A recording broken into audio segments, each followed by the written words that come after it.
All right, so I'm going to share my screen. Let me get things going here. So I've got a few slides here to include. So can you see the slides now?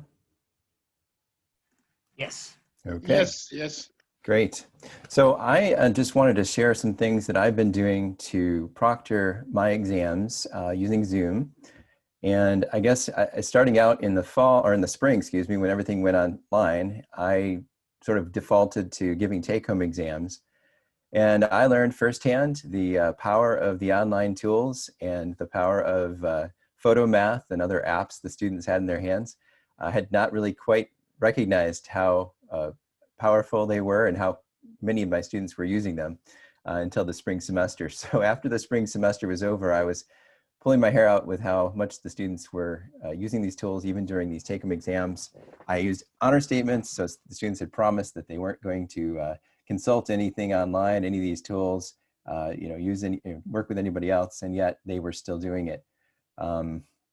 So I was really trying to figure out a way that I could really proctor my students, even though I wasn't able to arrange them to be proctored in person.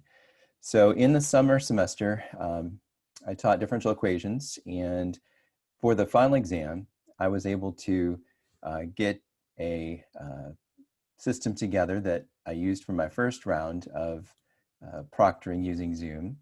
And I will have to say that from hearing things yesterday, the discussion that was there, it sounds like different colleges have had different restrictions on what you are allowed to require of students. So I will put that caveat out there that, I do require my students to be visible in the Zoom proctoring sessions. So I guess we could, work with any students that have issues with it being recorded in video at home.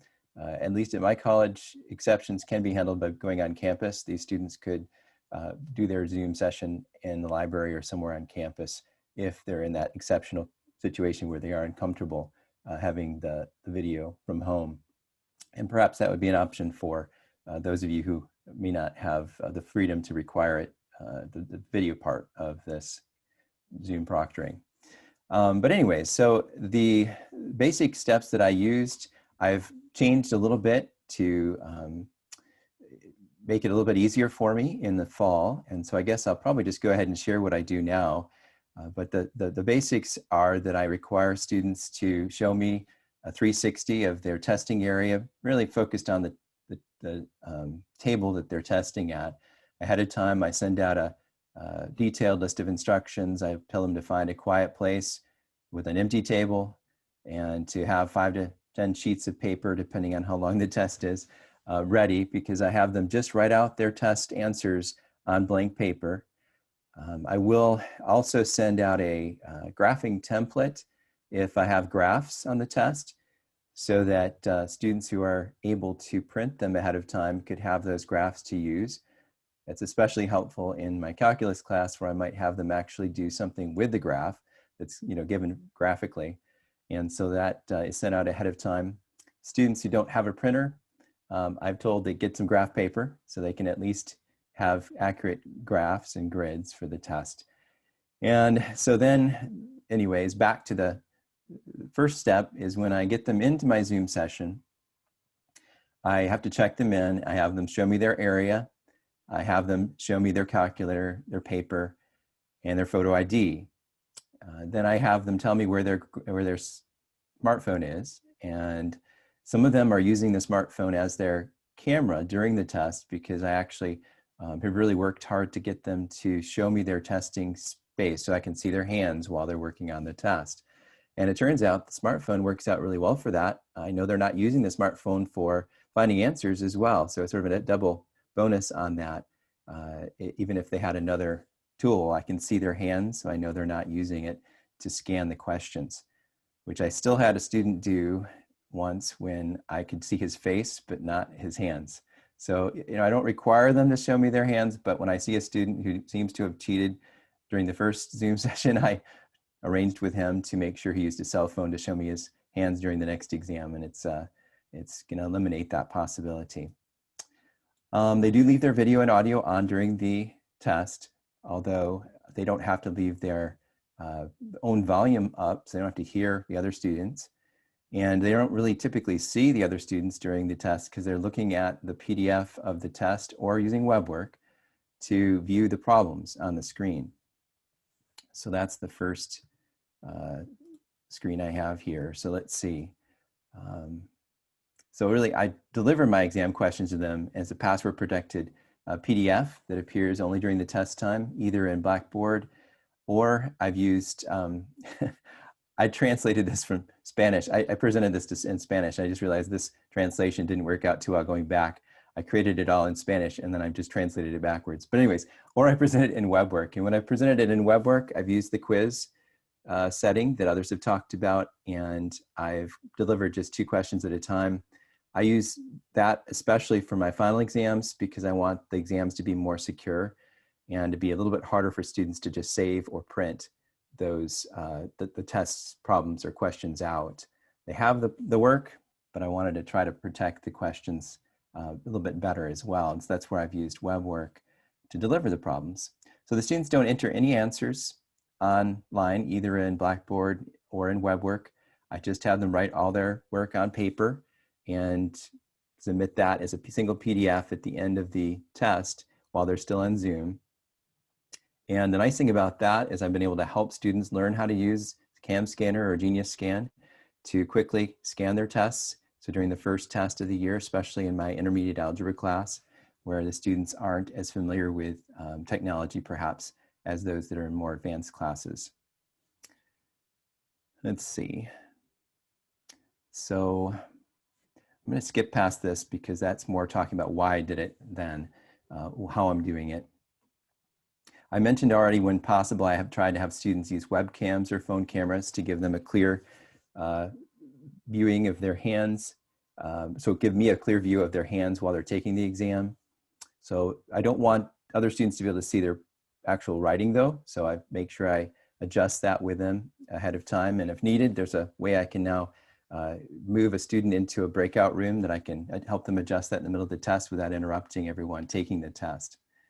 If I were to supervise a single student, I can have the student also share their screen with me, but I have not had the option of proctoring just a single student yet, but that would be another layer of helping to make sure they're not cheating. In that line, I'm telling students to not use their keyboard for anything.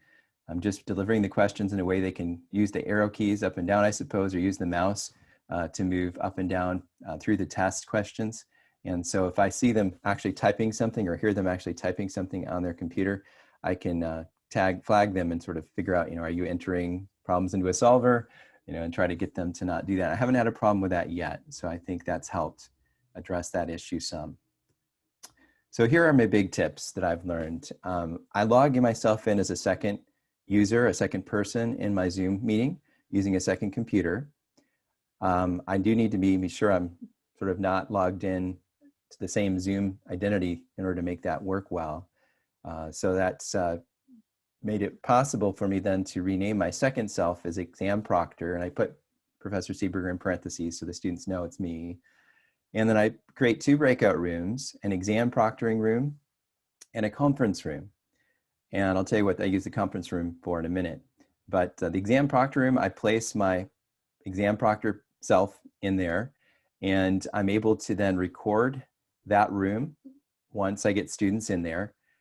I will be able to, in the main Zoom meeting, check students in, go through the process of seeing that they have the right materials and they are who they say they are, and that they have their cell phone somewhere else. And then once I have all that taken care of, I walk them through, usually in a group, walk them through finding the test online in Blackboard or in WeBWorK, and go through the passwords that they need to get into the test. And once they're ready to start the test, I will move them manually to the breakout room. And I've actually created a video to show some of this in YouTube, but I think it's just through how I do my breakout rooms and talk about the proctor self that's there. I can put the link for that in the chat in a little bit here when I have a break. But so basically, once the students are in that proctoring room, it's quiet there, and I can continue talking to students as I check them in the main room. which is a real benefit. It means that not everybody has to be there at the same moment, and those who get there early can be checked in and start the test as soon as they are checked in, and it's quiet for them to work over there. I have headphones linked so that my right earphone goes to my right computer where the students are proctoring, and my left earphone goes to the main room computer. And that allows me to hear when students either enter or come back to the main room. The main room is where I tell students to come back to if they have a question during the test. And that's really been helpful. So the student can come back in and ask me a question. I can, address whatever question they have and then get them back to the main or the proctoring room when they're ready. And they're able to control that themselves at that point. The conference room, I've not had to use too often, but the conference room is interesting because once the students are in the breakout room, I can move them without them having to click OK on a box into a different breakout room and then move them back. So I can see a student that I've got an issue I need to talk to them about. Either their work is a little bit close to being able to be read on Zoom, or maybe their screen blacked out, which sometimes something will power off or time out. And that's happened a couple times. So I can just move them manually into the conference room and then I move myself there and then chat with them a minute and then send them back to the main exam proctor room. So that has been useful on a couple of occasions. Now, once the students are done taking their exam, they come back to the main room and I just chat with them a little bit as they scan their test pages into a single PDF and submit that in Blackboard. And that makes it easy for me to download that whole set of tests later and grade them. The nice thing I've found about doing this way is I get a chance to get to know some of those students a little bit better during that little bit of time after the test. Because during class time, as we've heard from our other discussions, a lot of times we can't see the students. They're not showing us their video. And in this short time, right after they've submitted their test, I see them. We can talk face to face, if you will, as close as we can get right now. And I've really found it very nice to be able to interact with the students that way. And I feel more connected. I hope that they feel more connected just because we've had a chance in that way to talk and just to see how things are going.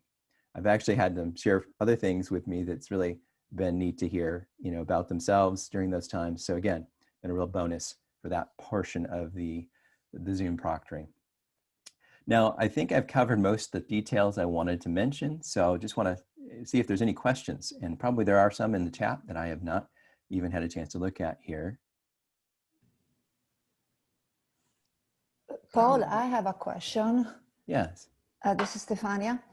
I was just wondering, how big is your class? Because I did try almost exactly what you described in the spring, but I had 80 students in the class, and it was just a disaster. So I was curious how many students you have. Yeah, if I had 80 students, I'd probably try to break them into 2 groups.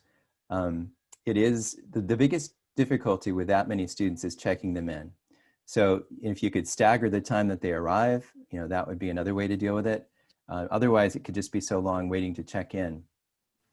So I think what I chose to do with my classes is I found a time outside of class time that may have included class time that allowed for a little bit more than their normal class time to give this test.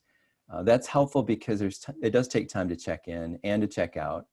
And it's helpful also because I've always wanted to give students more time. And so, in face-to-face classes, sometimes we'll find one day a week that I can actually give them more time after class. And so I've always tried to do that. So this works out in that way to be an advantage. So the more time business is really a bonus that I can offer in this Zoom setting. But with my online classes, I use doodle polls to help determine the best time sessions to give them their tests. If I have 2 online classes, then I can sort of help maybe have students from multiple classes taking the tests and some of these shared sessions, which has helped to reduce the number of total sessions I've had to proctor. I guess the best advice I'd have is to try to break it into 2 sessions or more in order to make that a little bit easier to check them in. You could also shorten or streamline the check-in process, have them arrive early. It just takes time. So that's definitely a challenge, having that many students. Yeah, thank you. I have a follow-up, Paul, if I may. Go ahead. Nice to see you, by the way. Nice to see you as well. Long time. So I think that I really like the question that Stefania brought up. A related one is if you aren't able to get the students actually on WeBWorK, you still want to use the randomization feature. What would you think of using PDFs of randomly generated WeBWorK tests in a similar fashion, in which case the breaking it up becomes more necessary, because otherwise, if everybody has exactly the same one, then you're in trouble. So anyway, I'm just curious about your thoughts about using WeBWorK to generate them, but using a lot of your ideas. I've never heard of the idea of having the separate rooms, but that's a very good idea, actually. I like that. That has been my biggest tip, I guess, in terms of figuring out. It wasn't my original idea, to be honest. It was one of my colleagues, Mary Cameron, who shared it with me, and I was like, that's a cool idea. And I used it for my first test this fall, and it's really been wonderful. So in terms of your question, I mean, honestly, I think you have to just think about what works best for your situation. I found that it's more convenient for me to quickly put together a password protected PDF, which I also actually go through the extra step of making it so they can't print or save it. However, of course, they can still use the browser to probably save it. What technology would you use to create such a password protected PDF? In Adobe Acrobat Pro, it does allow that extra step, but Word actually even allows you to save as a password protected PDF. So it's not a surefire way to protect the PDF from being used by students in other ways, but it does help to reduce the ease with which they can share it with other people. You know, they actually have to remember the password or have written it down to get into that PDF that's at least password protected from Word. So even Word 2016 does that when you save as and change the option for PDF to be password protected. So that's a really nice feature. But again, and that's for tests I'm not quite as worried about the security on. When I've been more worried, I put them into WeBWorK and then deliver them 2 questions at a time. And I'm just using LaTeX for that. I'm really just, you know, delivering the questions. I didn't randomize them. I just put them in and made them lay out nicely, had graphics in there, you know, for whatever, you know. Because the 360 part is definitely what I did this past spring. And it worked out pretty well because it was just small enough of classes to do that. But I think once you get above about 25 or 30, it can get difficult. Challenging, yeah. Yeah. Thanks, Paul. Edward, you're welcome. Edward, I see your hand. Yeah, hi, thanks. Great ideas there. But first of all, did you have any students who you actually caught cheating? And what did you do then? What happens then? Well, in the summer, I caught students cheating in a take-home exam in a way that I hadn't anticipated. I've given take-home portions to my exams in my differential equations class for years. And yet now that I gave the whole exam take-home, the stakes were a bit higher, and I had students who collaborated clearly on the exam. And that was not what I was expecting. I was expecting students to be using these tools, online tools and stuff. So it took me by surprise. This wasn't, you know, a special case for collaborating. And yet I had 2 pairs that collaborated clearly. I gave all 4 zeros, and they do have an option to retake the test at the end of the semester. So that, you know, is sort of a way out, if you will, a way for them to redeem themselves. You know, my goal with catching cheating is I want them to realize it's wrong. They shouldn't be doing it. But I want them also to have the opportunity to learn from the mistake and not just be galvanized in their, you know, trying to prove they were not cheating. Now, 2 of them actually appealed the decision to the administration, and we went through the whole appeal process, and the appeal board, you know, said it was very clear that they were cheating. So, you know, sided with me on it. So it was an interesting, stressful, you know, little case. But the interesting thing is one of those students is in my online class this fall. So apparently he wasn't too upset, and I'm sure they did cheat, unfortunately. But, you know, I just told him I'm going to keep treating you fairly, but, you know, you need to make sure you're not cheating. Did they make the same mistake? Did what? Did they make the same mistake? How did you know that they copied from each other? Yeah, they had the same mistakes. They had the same strange work. They had work in the same places on the same pages.